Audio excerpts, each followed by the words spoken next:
एक गोपी अपने सिर पर एक डलिया में बहुत सारे फल लेकर के और बेचवे के काजे जा रही है और रास्ता भर कहती जा रही है, अरे कोई आम ले लो, कोई सेब ले लो, कोई अमरूद ले लो। और पूरे ब्रजमंडल में चिल्लाती वही जा रही है, आम ले लो, सेब ले लो, अमरूद ले लो, संतरा ले लो।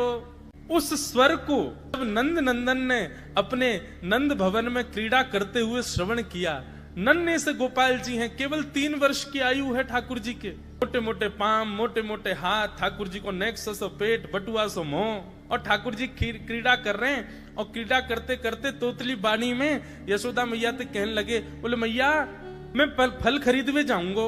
मैया बोली, लाला ऐसे ना मिलो करें, फल बेचवे वाले को कछु देनो पड़े, तेरे पास तो कछु है ना है, तू कमावे धमावे तो है ना है, इतना बड़ो है गो, अब वो घर में बैठो रे। 3 वर्ष के ठाकुर जी बस। ठाकुर जी बोले, मैया जे नंद भवन कौन को है? बोले 13 है।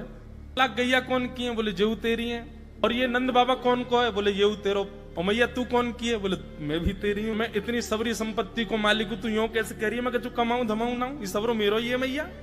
और मैया देख, आज मैं तेरे सामने फल खरीद के लाऊंगा।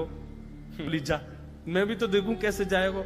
सो ठाकुर जी फल खरीदने के लिए जा रहे हैं नन्हे से ठाकुर जी। और कहाँ लेके जा रहे हैं? बोले जल्दी से जहां पर सारे सामग्रियां रखी जाती हैं, ऐसे सामग्री गृह में गए और वहां से 2 मुट्ठी गेहूं अपने हाथ में भर के, और नन्हे से 3 वर्ष के ठाकुर जी इतने इतने से हाथ ऐसे अंजलि में गेहूं भर के, और ठाकुर जी अपनी मटकीली सी चाल बाकी अदा से उछलते कूदते भय और फल बेचवे वाली के पास फल लेवे जा रहे हैं। यशोदा मैया एक झांक करके एक तरफ से ठाकुर जी की इस लीला को देख रही है।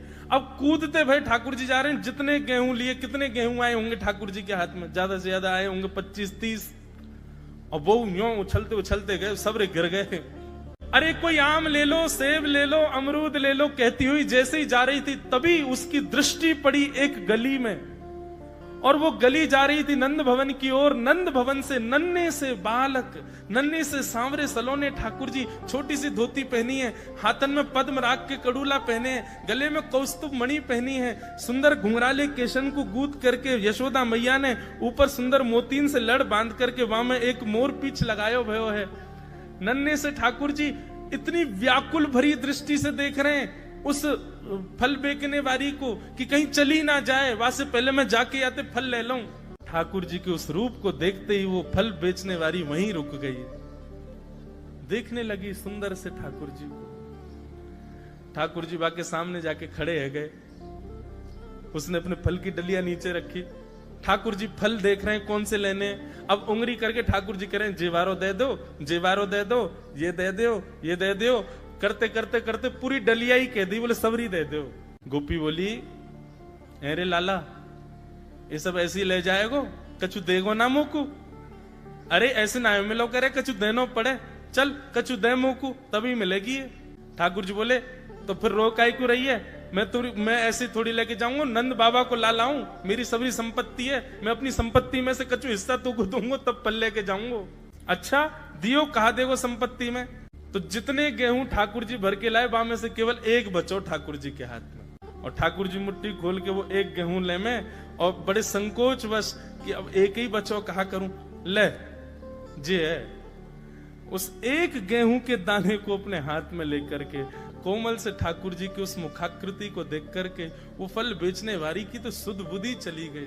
ठाकुर जी बोली, अरे नजर लगावेगी मुकू, चल जल्दी फल दे दे। बोले फल दे तो दूं, लेके कैसे जाओगे? 4 आम के बराबर के तो तुम स्वयं हो, एक आम के ऊपर एक ऐसे 4 खड़े कर दूं तो इतने बड़े तो तुम खुद ही हो, कैसे लेके जाओगे? ठाकुर जी बोले बड़ी चिंता। तभी गोपी ने की, अच्छा आओ मैं दूं। ठाकुर जी को हाथ पकड़ करके उनकी कारी कमरी खोली, उनकी पीताम्बरी ने ढीली करी, और ठाकुर जी के कछु फल तो कमरिया में बांध दिए, कछु पामन में बांध दिए, कछु हाथन में बाजूबंद बना के बांध दिए, कछु गरे में लटकाए दिए। ऐसे कपड़ान में फल भर भर के ठाकुर जी के पूरे अंग में फल लटका दिए। अब ठाकुर जी को पेट तो है गयो ऐसो, यहाँ ते कमर निकल रही है, पीछे ते निकल रहा है, पीछे बस्ता की तरह वहां में कपड़ा में फल बंधे भये हैं, हाथन में बाजूबंद में भी केला आदि आदि सब बंधे भये हैं। और ऐसे ठाकुर जी मटकते भये, उछलते भये, और बड़ो श्रम है रोए, उठा नहीं पा रहे पाम को, इतना भारी है गयो पाम। और जैसे तैसे खिसक खिसक करके नंद भवन की ओर जा रहे हैं। इस रूप को जब उस फल बेचने वाली ने देखा, उसने अपनी फल की डलिया उठाई और फल की डलिया उठा करके जब सिर पर रखी तो आगे चलते हुए नेत्र बंद हो गए। अब तो बस यही कहती जा रही है, गोपाल ले लो, कृष्ण ले लो, माधव ले लो, मधुसूदन ले लो, गोविंद ले लो, नंद जी को लाला ले लो,